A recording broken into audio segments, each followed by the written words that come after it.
You are an expert in your own feelings and your own story, and we need you. I wrote this book to build a movement of moms and others because we need more voices and many diverse voices. Not just me, not just people like me. We need you.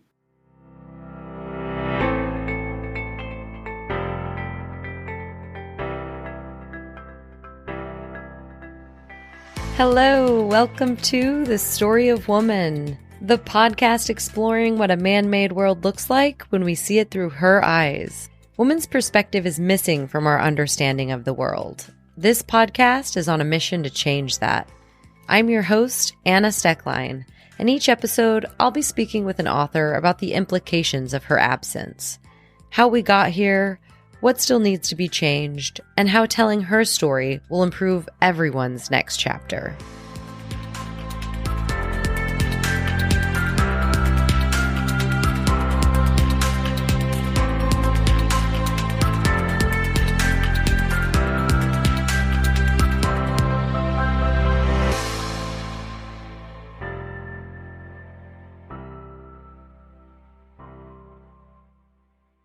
Hello, friends, and welcome back. Welcome back.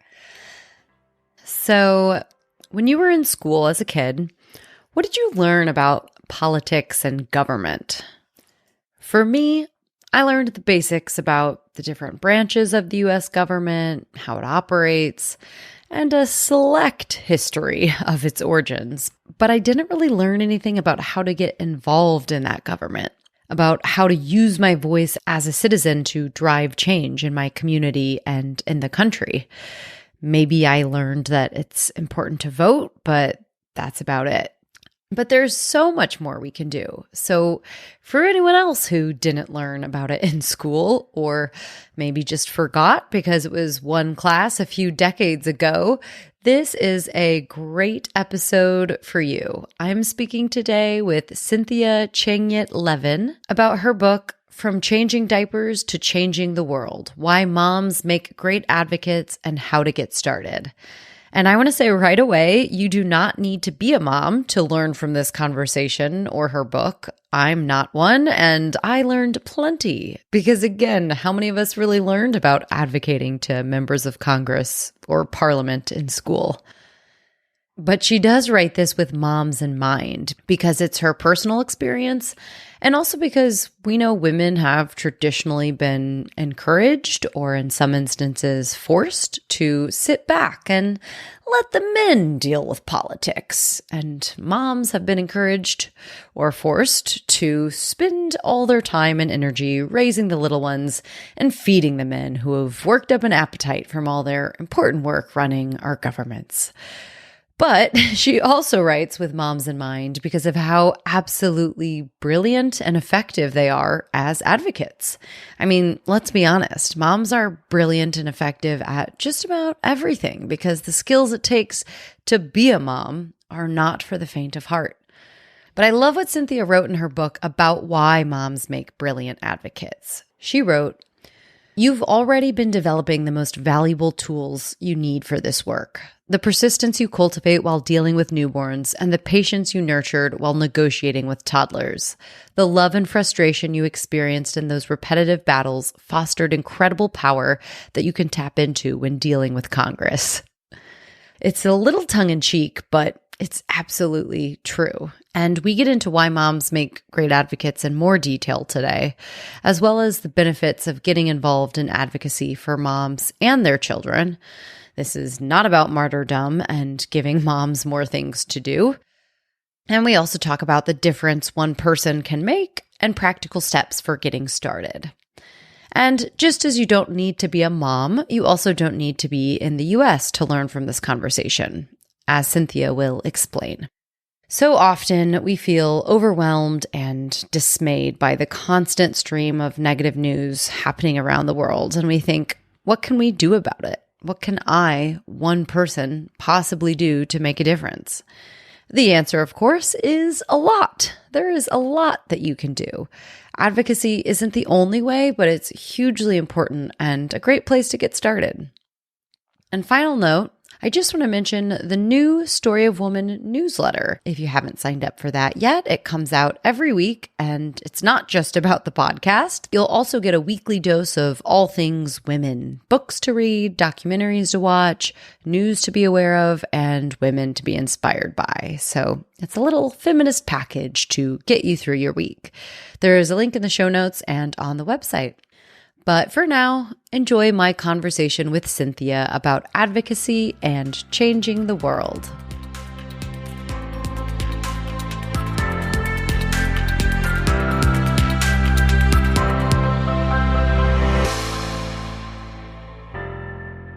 Hi, Cynthia. Welcome. Thank you so much for being here today. Thank you. I'm thrilled to be here.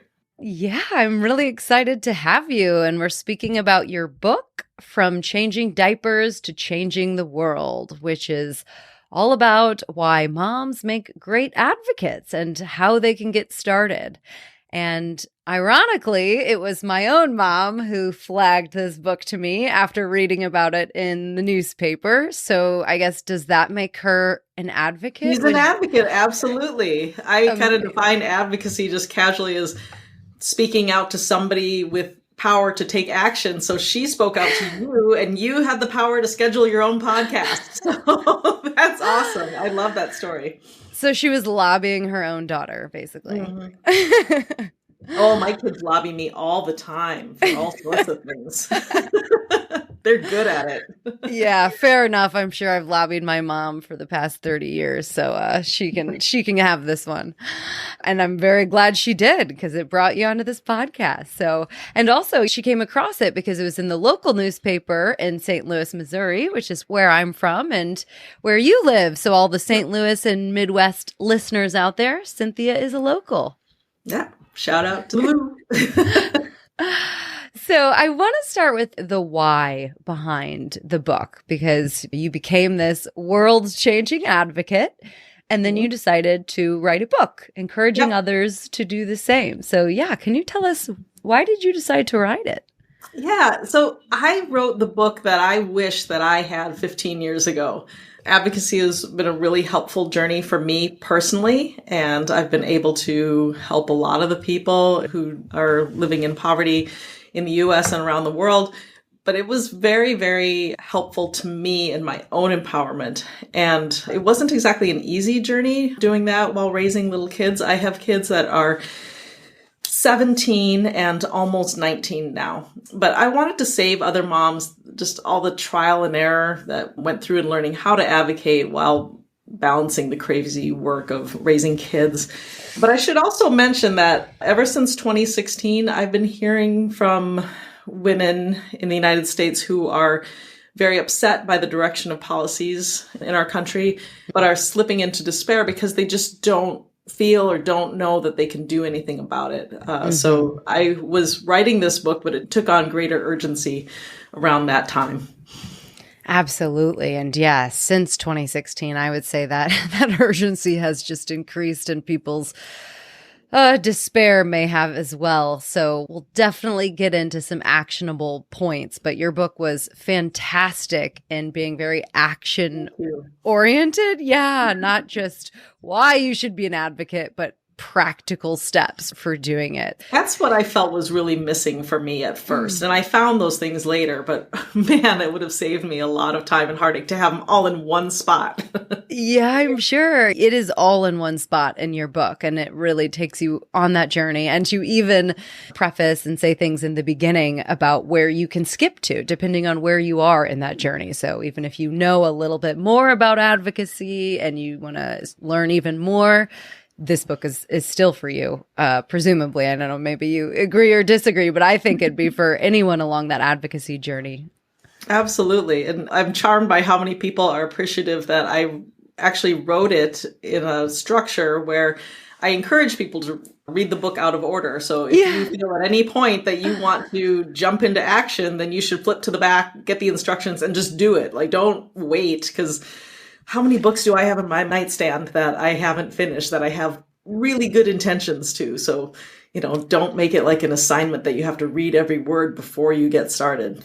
That's such a good point, because I also feel like especially as women, we oftentimes tend to feel like, we need to really educate ourselves, read this book, take this course, be really, really, really prepared for whatever it is that we're going to take on if we feel a bit of imposter syndrome or it's something new that we want to tackle. So oh my gosh, it's funny you mentioned that because I'm just putting the finishing touches on a blog about imposter syndrome this morning before I talk to you.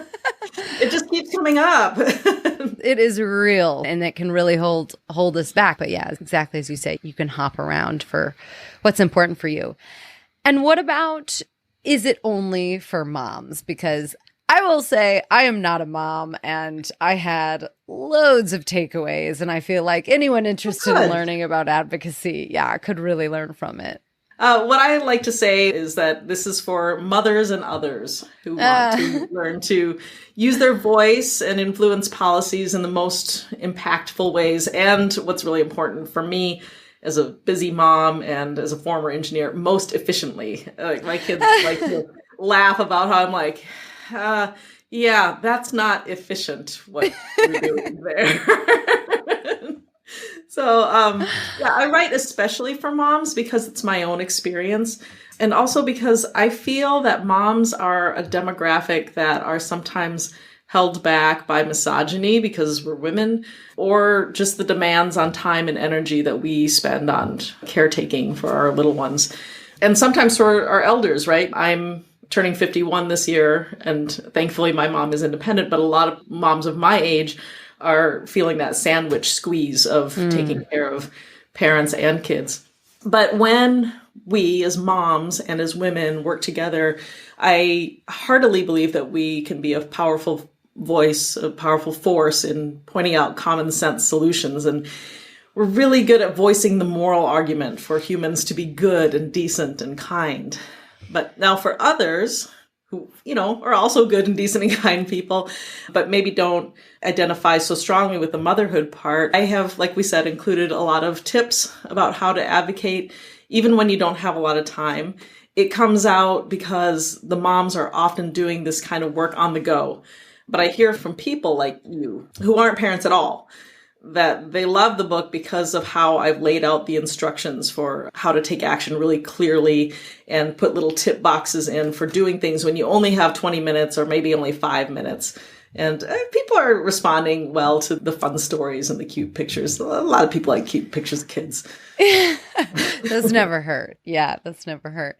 Well, on that point, I mean, you've kind of started to touch on it. You said that you chose to focus on moms because that's your own experience. But why do you think moms make particularly good advocates?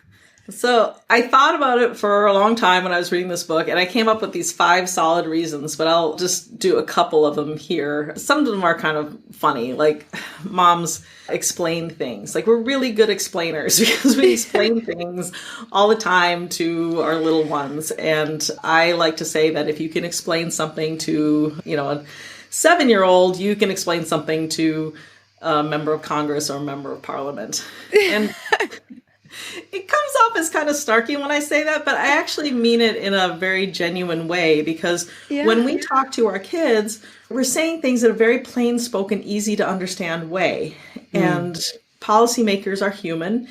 And I might be talking to somebody who's really busy and just came out of a defense hearing or something. And like, they don't want to hear a lot of jargon and statistics from me. They just want to hear what is the plain spoken truth of what I'm saying? And if you can do it with a story, that's even better. Kids like stories, and so do members of Congress or Parliament.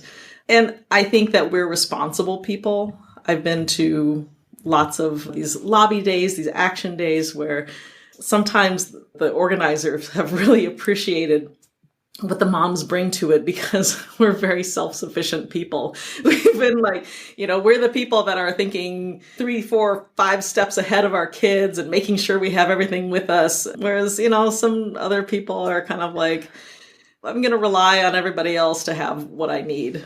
So when you have been the thing standing between total chaos on a family vacation and things working orderly, you sort of realize that you need to be prepared and do the thing. But in all seriousness, the last one I'll mention is that I think moms are very powerful in a way that we don't always realize. We sometimes feel vulnerable because we're protecting our kids. I'm putting my hands out behind me. People on the podcast can't see it, but sometimes we're just trying to protect the kids from the world and from policies that are going to hurt them. In the US, we wish that we could shield them from gun violence and things that we feel like we don't have control over. But the stories that we can tell and the stories that come from our vulnerability, from feeling that worry, can be extremely powerful and touching and reach that human part, because our elected officials are human. And we can speak to that moral part and share our vulnerability. There have been meetings where I've gotten a bit choked up and I'm talking to an aide who also got a little choked up. And I'm not saying that we should be manipulative or anything, but when that emotion comes out, that's kind of like a superpower that we have sometimes to reach somebody else's empathy. If you can do that, then that helps them to have their own desire to help on it and not just like, I'm doing this because she keeps bugging me. So you're saying lean into that emotion as well, as opposed to what a lot of the lines go, is don't bring your emotion to these kinds of conversations. They'll hold you back. But you're saying actually that's your superpower. It definitely can be. When I go up there, I don't try to emulate like a high-powered paid lobbyist, because in the US, they want to hear from their constituents. And sometimes they won't. Well, it depends on the member of Congress, but they are sworn. They did take an oath to represent us. And so we are the real deal. We're not people who were paid to say a certain message. Absolutely. And speaking of, mentioning that you're in the US, talking about Congress, Parliament, I just want to mention and kind of get your 2 cents. Again, the question about who this book is for. It's written for people who are trying to enact change in the US, but I personally feel like anybody who lives in a democracy could apply this to their own, just change the, email or government addresses of the people you reach out to. What do you think? I believe that, and I've heard it from some other people, especially in Canada and the UK, where the systems of government are similar enough that you do still have that democracy where people can reach out to the people that represent them. Now, I usually know those people through an organization called Results. Results.org is where you can find them. That's where I learned a lot of these methods. I've picked up the tips and instructions I share from several different ones, but Results is also an international organization, so that has put me in touch with advocates from around the world. Australia is another one, but there are some differences, but there's enough similarity that it can work, and I think the human stories do. Just a little tag on that, sometimes I will hear from people who are some friends I have from Africa that enjoy reading it just because they hear a lot of crazy things about American politics, and it's for them to see what it looks like for just an everyday person on the ground experiencing that. And sometimes it's not quite as crazy as maybe they were thinking or hoping. So can you tell us then, you mentioned at the beginning a short definition, but can you explain to us what is advocacy? What exactly do advocates do?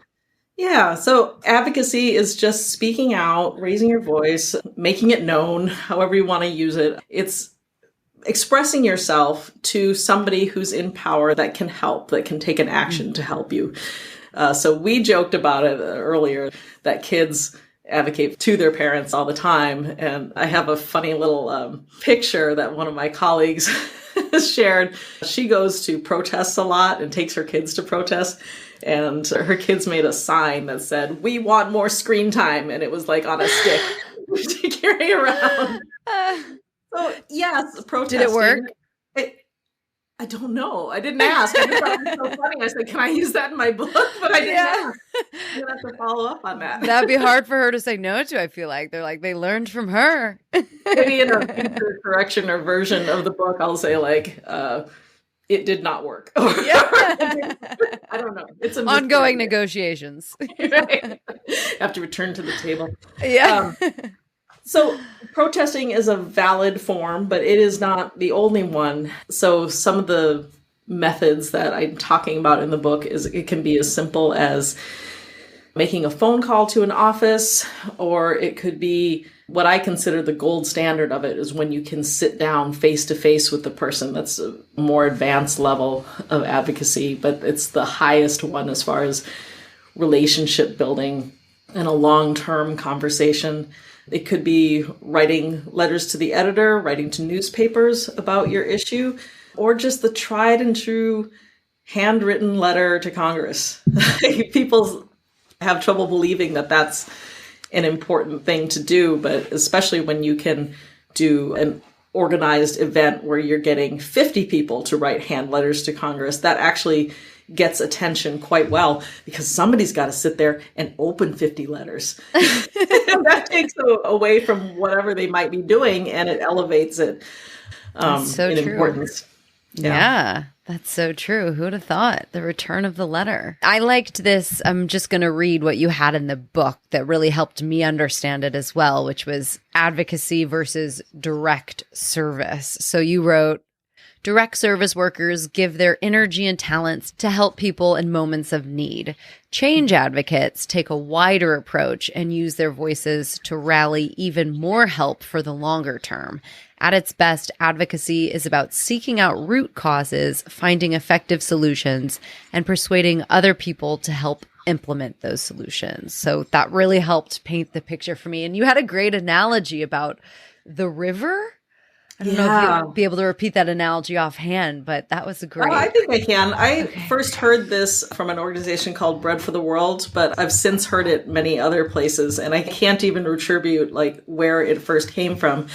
But it's this idea that imagine that you're sitting on the banks of a river, maybe having a picnic with a bunch of other people, and you're by this river that's pretty fast, and then you hear somebody crying out for help. So you're like, oh my gosh, we got to help that person. So you wade out there and you pull the person out, and then you hear some other people yelling and drowning. It's like, oh no, there's more people. We have to help them. So the direct service person will be compelled to, maybe make a chain of people and try to find a system to pull people out of the river and help. But the change advocate will look up the river and say, what is causing all these people to be falling into the river? Is somebody pushing people into the river? Did a bridge fall out and there's like a ton of other people up there? What is going on? So the change advocate might get a couple people to go with them up there and find out what the problem is and prevent them from falling into the river in the first place.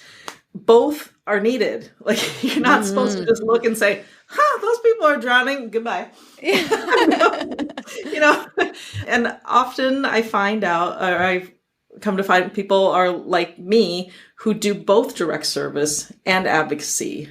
I've found empowerment and a home and community in advocacy, and I also feel like it's a less known thing. So I like to go and do things where it's very needed to bring attention to something like that.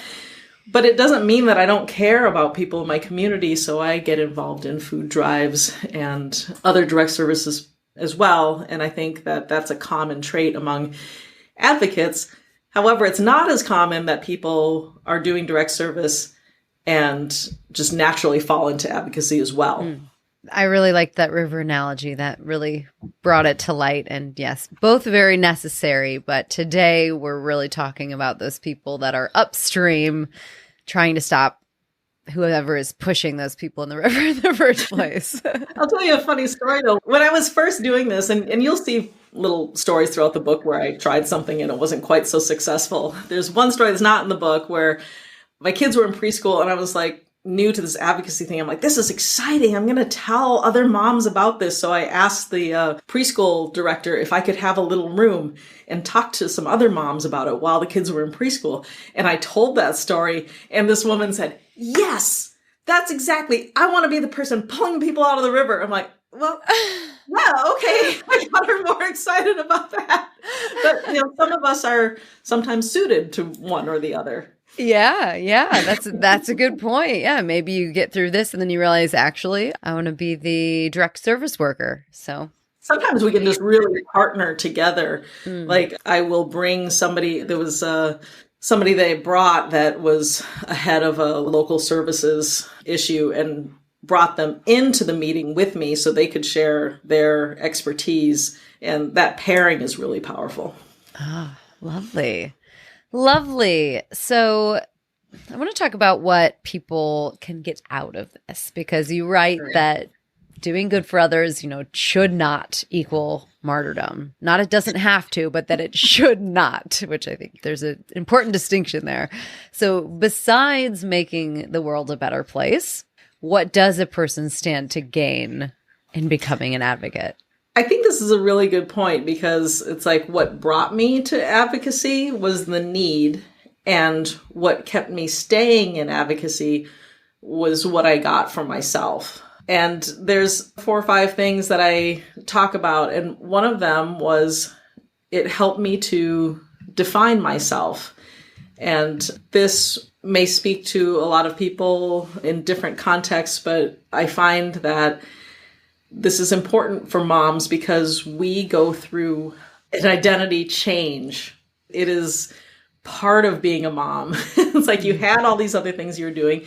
Maybe you're employed, maybe you're not. Maybe you're a wife, maybe you're not. You have like these different titles, but when you become a mother, it becomes a really important identity change. And sometimes it can be problematic. It was for me when I suddenly put wife and mother above other things that I was, and I myself left my engineering profession because I felt I couldn't find adequate and affordable healthcare, or not healthcare. That's a different problem in the United States. Childcare is what I meant to say. Another problem, yeah. Yeah, there's lots of problems to work on. But that's where I was. And so I was saying goodbye to that part of me that saw myself as a professional engineer. And you think you know what being a mom is about, but what I found is I was just like always last on the list of priorities. And being an advocate helped me to define myself in a way that was, included things like somebody who helps others, somebody who has power in the world, somebody who increases good in the world, someone who's teaching my kids about how they can shape the world around us for not only me and them, but, more generations. So it was a way that I could be proud of doing everything in my power to take a stand for my beliefs and be something that I'm proud to be and something that I'm proud to show my children. So that's one of them. And on a really practical level, it was a way to engage my brain.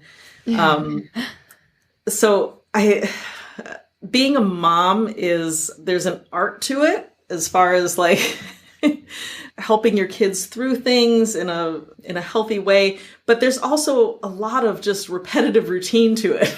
Yeah. Food needs to be made, diapers need to be changed. And for me, it was just like, oh my gosh, we got through another day and here we are at bedtime again, and we've got to brush teeth, and then I've got to reset the house and do it all over again. And I found that thinking beyond that daily routine of childcare had positive benefits for me. It helped me explore ideas that take me beyond the duty of being a mom. And I also found that it could even help me with skills to build my resume when I was ready to go back to work again, because a lot of us moms, stay-at-home moms, experience just this gap in our resumes that, people want to say, well, what are you doing? And I can say, well, I was speaking to senators, so.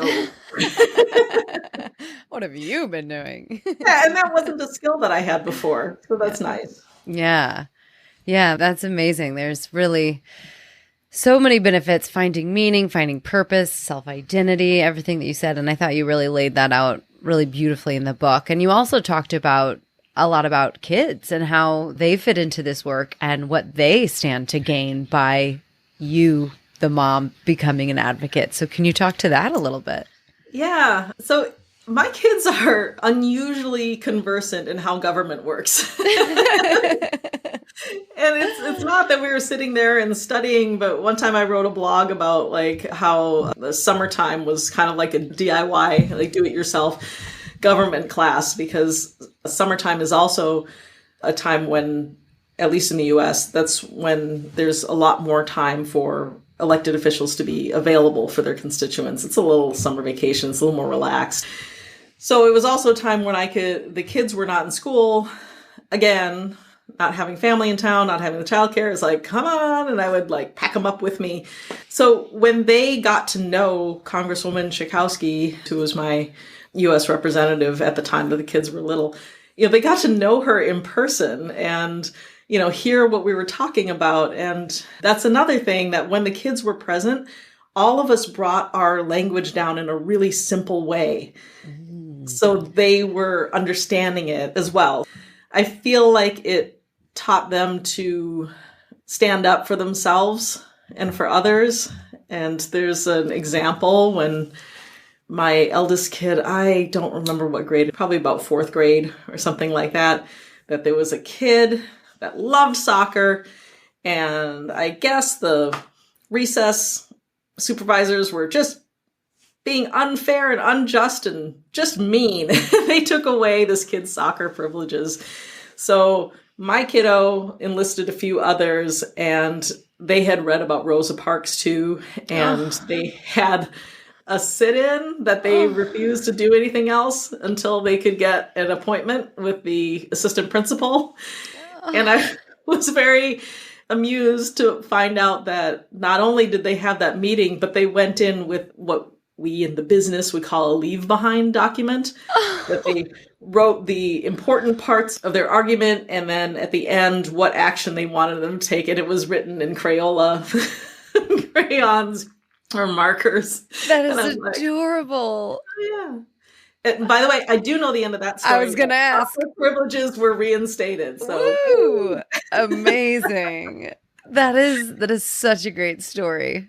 Yeah, I like that. And I think it's also just brought us closer together. One thing that's happening right now is that there's a second book in the works with my 19-year-old about youth advocacy. So even though they're at college, we still have this other project that we're working on.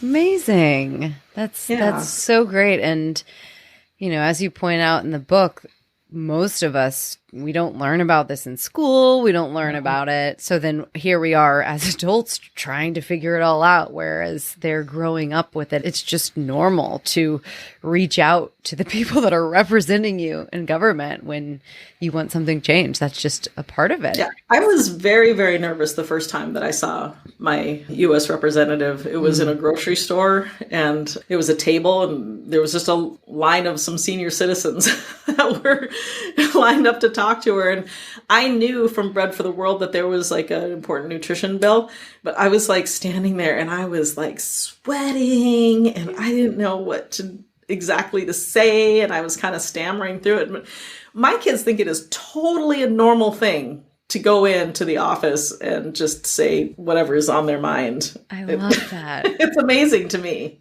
It is. It's amazing to me too. And I love that. Big reasons to be advocates, to bring your kids along for it. So, okay. So we know lots of these benefits for ourselves, for our kids, for our communities, for our world. But at the same time, as we mentioned in the beginning, there is a lot of kind of despair at the moment. And with the news that we're inundated with every day, it can be quite demoralizing, and it can be, I think, a little too easy to resign to what difference can I make? All of these problems exist. I'm one person. What difference can I make? And I'm just wanting to know, what would you say to that question? Yeah. I mean, definitely I spend a lot of time in the book talking about getting involved in advocacy groups and, the power of like when we act together. But at the same time, thinking about what difference one person can make, sometimes it just takes the right person at the right time with the right message. And you don't know when that's going to be.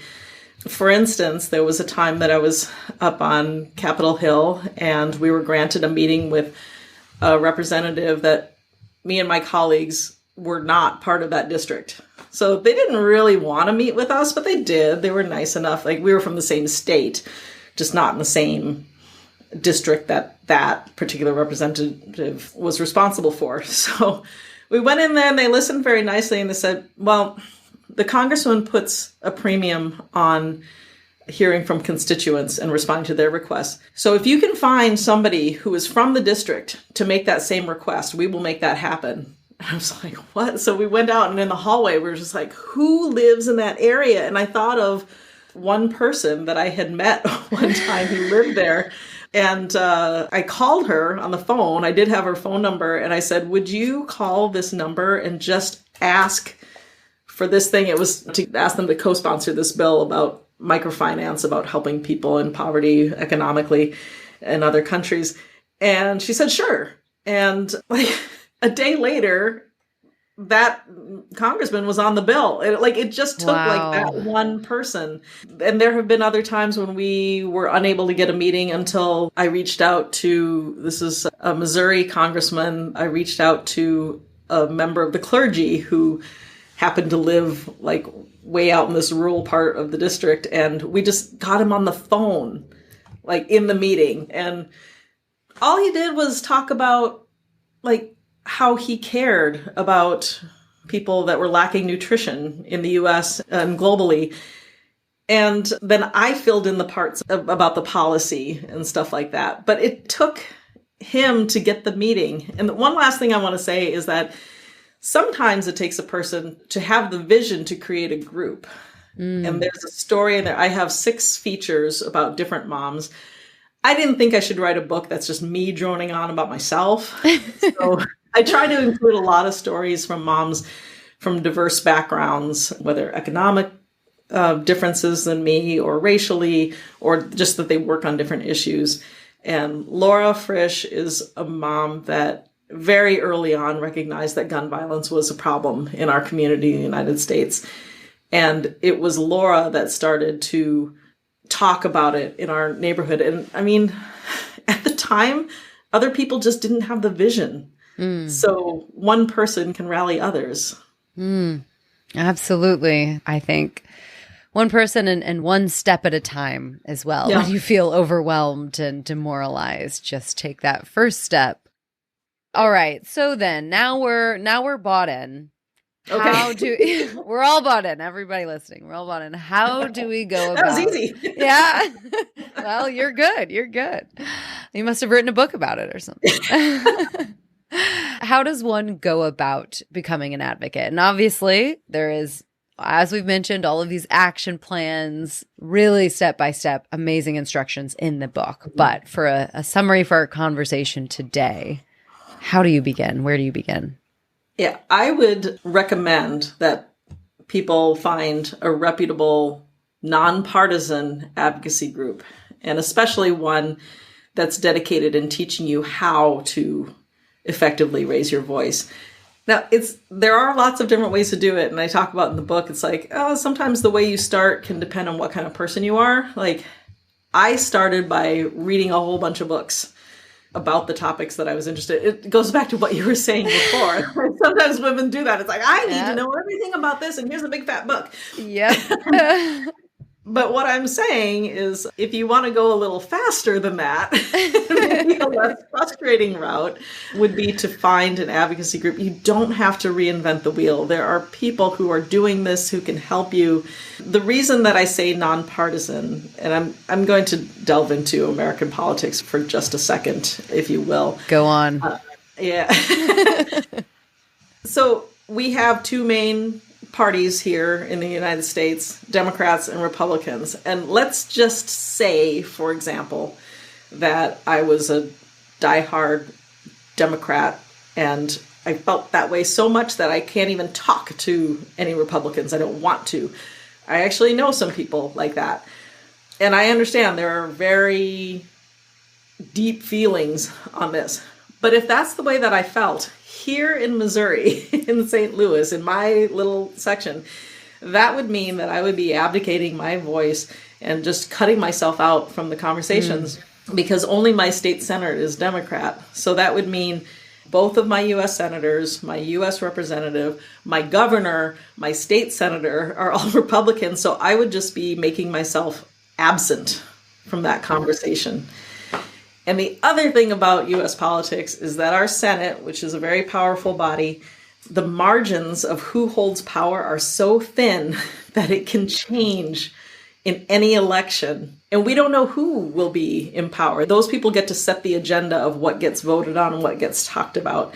So if we forget to be cultivating those folks, then whichever side you're on, if you are not engaged in educating them and convincing them that what you have is important, then all your work could be lost if you're only talking to the one party that's in power.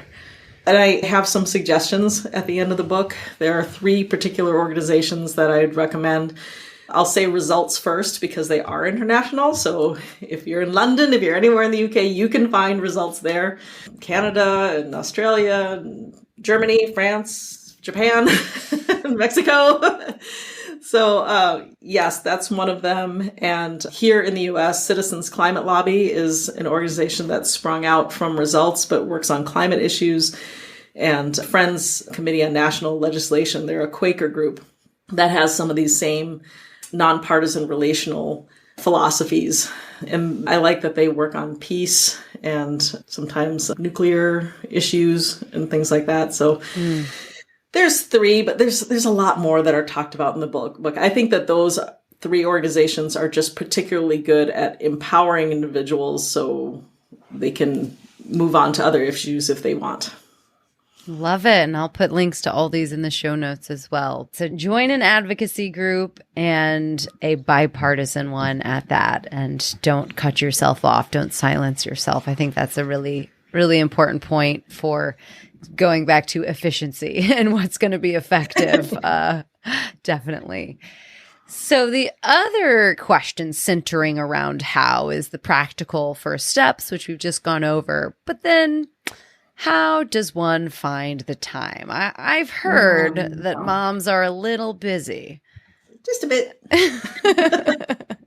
So I would love to hear your thoughts on that. And also if anyone is thinking, oh, this is one more thing for moms to do, right? We have to run our whole households, a lot of us. We have to run our schools, a lot of us, communities. And now we have to try to run and change the world.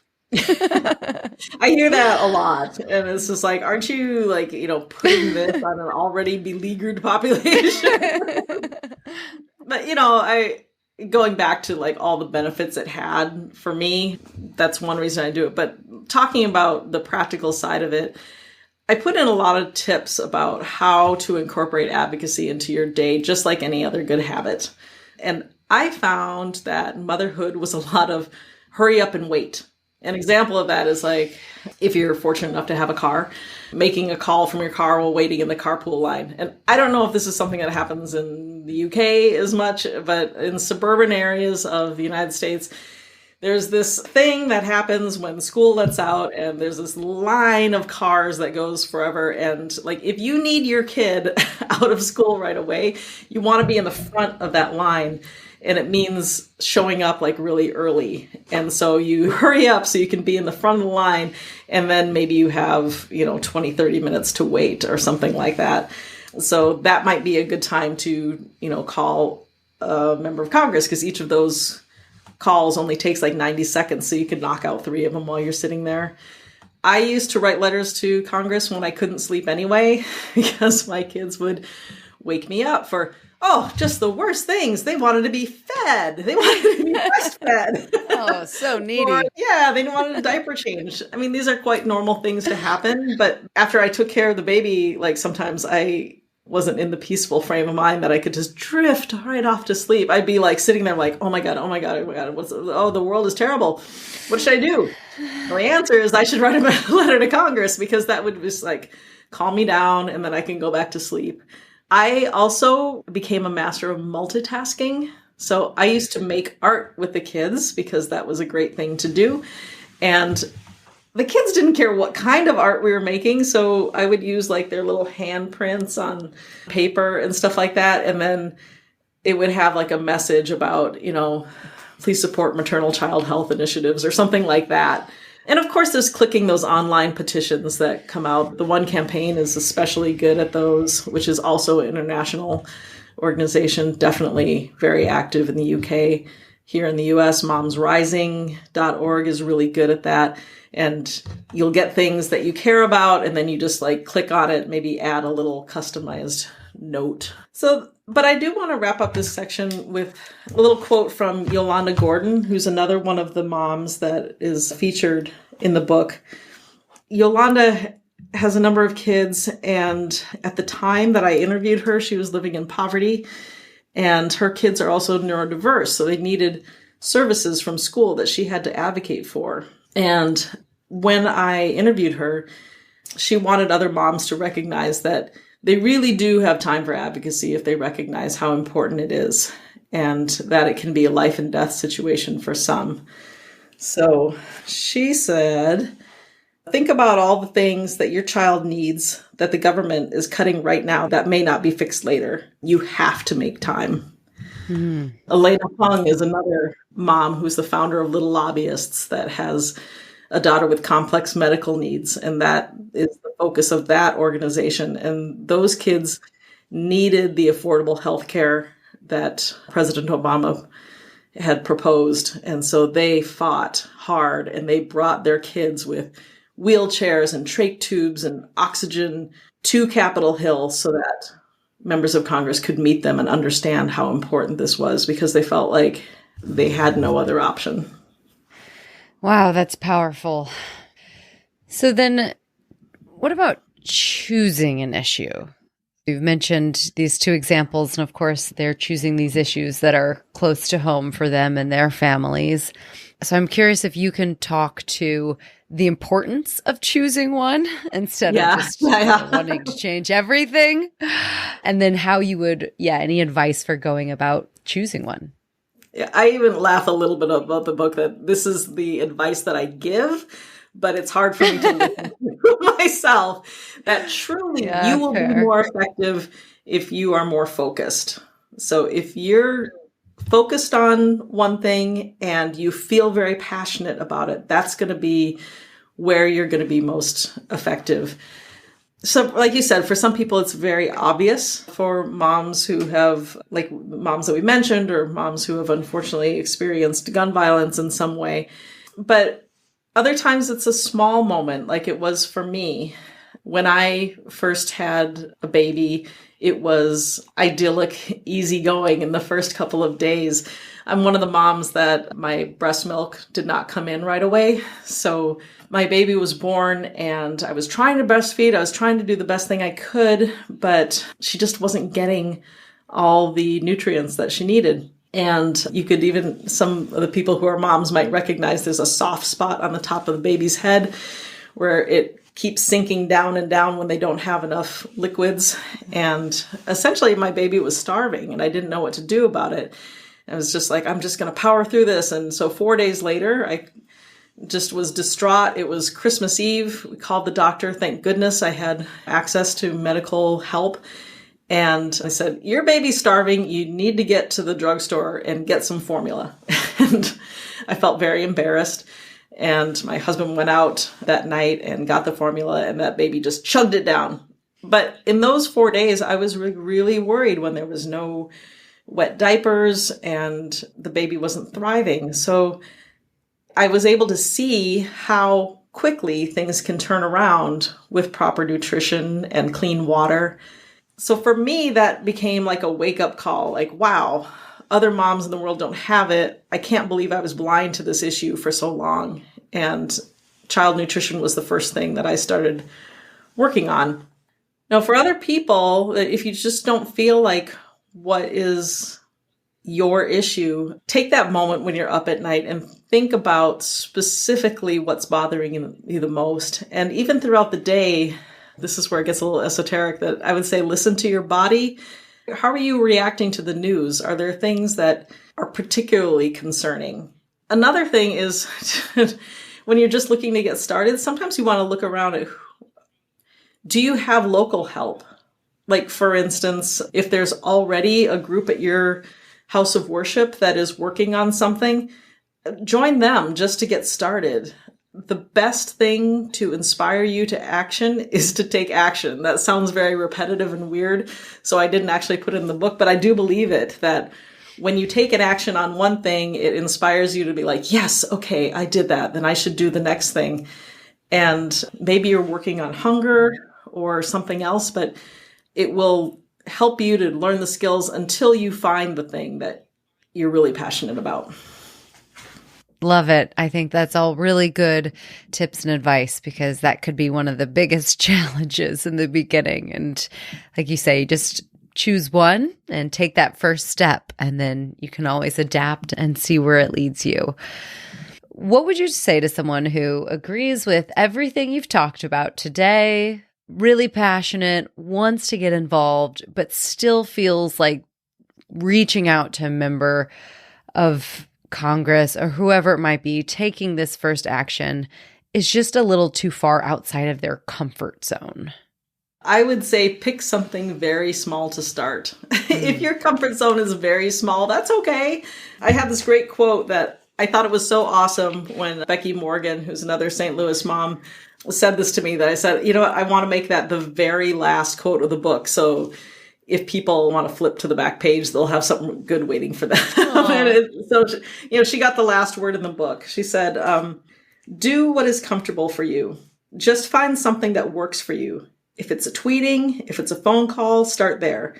Become comfortable with that and work your way up to talking to a lawmaker face-to-face when you're ready. Jump in and find what you're comfortable with, and don't let anybody take your voice away. And she was a Missouri chapter leader at Moms Demand Action for Gun Sense in America. That's a great quote. And don't let anybody take your voice away. Love that. Yeah. And your comfort zone stretches, it grows. So yeah, if it's a small comfort zone to start, like you said, that's okay. Take that first step and watch yourself over time. Watch how that grows.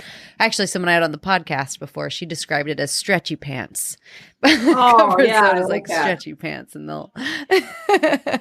Yep. Is there anything else that you wanted to cover or talk about today that we haven't gotten to? I would just leave with something that is related to what we were just talking about, the things that might keep us from speaking out because we're not comfortable. And at the very start of this, we were talking about imposter syndrome a little bit. I want to leave people with the notion today of me telling you that you are an expert in your own feelings and your own story. And we need you. I wrote this book to build a movement of moms and others because we need more voices, and many diverse voices. Not just me, not just people like me. We need you. And that's what I'd like to leave people with today. Goosebumps. That's a wonderful note to end on. Thank you for that. And I second that. We need you. Feminism was established so as to allow unattractive women easier access to the mainstream. Bitter, nasty, ugly, man-hating, empty horror show. Lesbianic sort of feminism. Which is what feminazism was essentially all about. And now for The Feminism Gets a Bad Rap Because the Narrative Has Been Just a Bit One-Sided corner. Now for some rapid fire questions to wrap up. These are questions I ask every guest at the end. What does feminism mean to you? I subscribe to the definition of feminism saying that we want equality. We're not asking for more, we're asking for equal. And I also would say that somewhere in feminism, to me, it also means pride in being a woman and what we can accomplish together. Yeah, we can accomplish a lot. What is one of your earliest memories of gender, a time when you realized the world didn't treat girls and boys the same? It is tough to reach all the way back. I do have one moment, and I don't know if this is the very first one, but it's an early one for sure. So I was born in 1971, which means that I was, quite young when Star Wars first came out. And I remember being on the playground And like that was the thing that was going on, that everybody was playing Star Wars, because the trilogies went on quite some time. So it wasn't just the first movie. This is probably around Empire time, but I wanted to play Star Wars and was specifically told that there was only room for one girl to play, because they could only have a Princess Leia. And my classmate named Leah was already there. So sorry, you can't. And then like, if I got there first and Leah wasn't there, then I could play Princess Leia. And it was just such a crappy thing. And even at the time, I knew that it was an injustice, but didn't do anything about it. And I was amazed that when I was a mom and had a kid in elementary school, the prequels came out, and my kid, who is non-binary, by the way, but at the time was recognized as female, and was told that they couldn't play Star Wars because only boys played Star Wars. I'm like, are we still doing this? But I was very happy when the teacher said that my kid just found a different solution, and my kid decided to be an AT-AT walker, like one of the big military transports. And I'm like, wow, they had a better solution than I did. Wow, that's a wild story that happened to you, and then the exact same thing to your child. That is crazy. I am hoping that this does not happen to my kids' kids, because now we have the movies that came out after that have Rey piloting the Falcon and Rose and just a lot of great female characters. So yeah, third time's a charm. Yeah. Third time's a charm. Let's see how that goes. That kind of derailed your speed round, didn't it? Sorry. Oh, no. I should just stop calling these rapid fire. It never is. These aren't really rapid fire questions, let's be honest. The last non-rapid fire question before they do speed up slightly is, what is the story of woman to you? I think it is a story of persistence and adaptability. I oddly learned more about the patriarchy from my kids being in high school. I think they had a much better world history education than I did. And I just became more aware of it as an adult. And you can see it throughout history, and you can also see it just in our personal relationships, in our marriages and our jobs, that a lot of times women we just adapt. We just adapt and change and do what needs to be done, which is the persistence piece of it. Yeah, great answer. Great answer. And a few more that are a bit more rapid. What are you reading right now? So I am loving the Murderbot books. It's a wonderful science fiction series. And you don't see a lot of women science fiction writers that are being lifted up. So I want to lift up that series. And I cannot remember the name of the author, so we'll have to look that up if it's going in the notes. I'll put it in the show notes so we can see the author.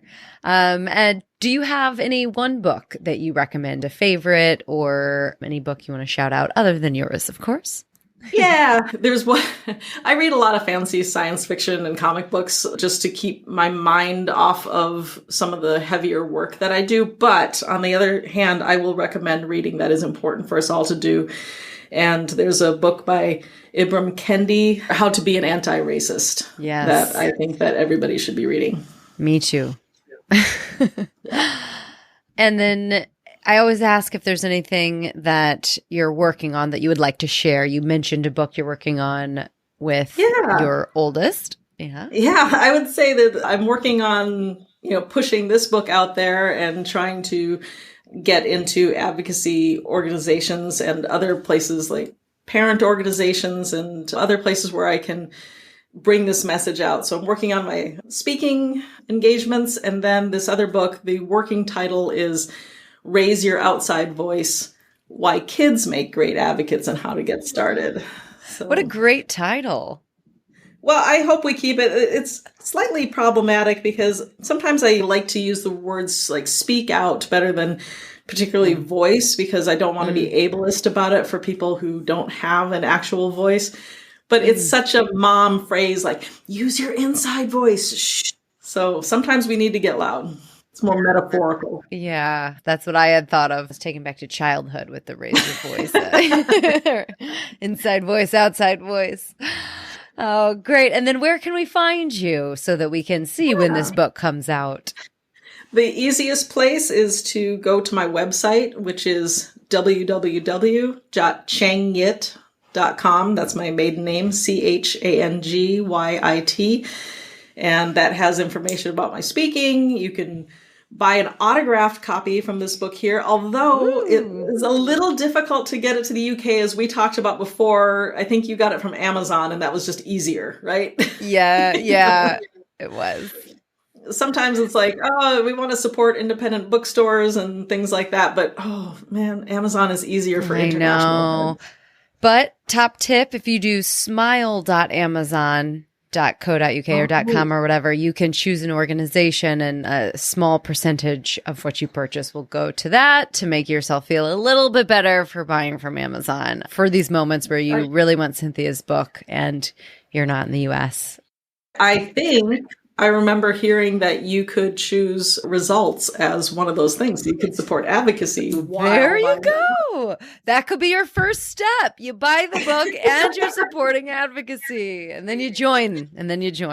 Yep. Lovely. Amazing. Thank you so much for your time today, Cynthia. This has been such a pleasure. Thank you. This is a blast. And I please extend thanks to your mom for connecting us. Mom, if you're out there. Lovely. Thanks so much.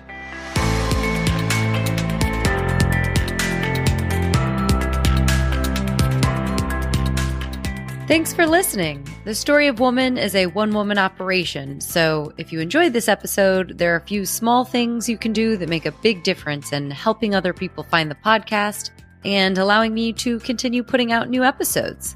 You can subscribe, leave a review, share with a friend, follow on socials, become a Patreon for access to bonus interviews and other content, buy me a metaphorical coffee, which helps with production funds, or head to the website and check out the bookstore filled with hundreds of books like this one. If you purchase any book through the links on the website, you support this podcast and local bookstores. So feel free to do all your shopping there. All these options are in the show notes. Anything you can do is appreciated and makes a big difference in elevating women from the footnotes of our story to the main narrative.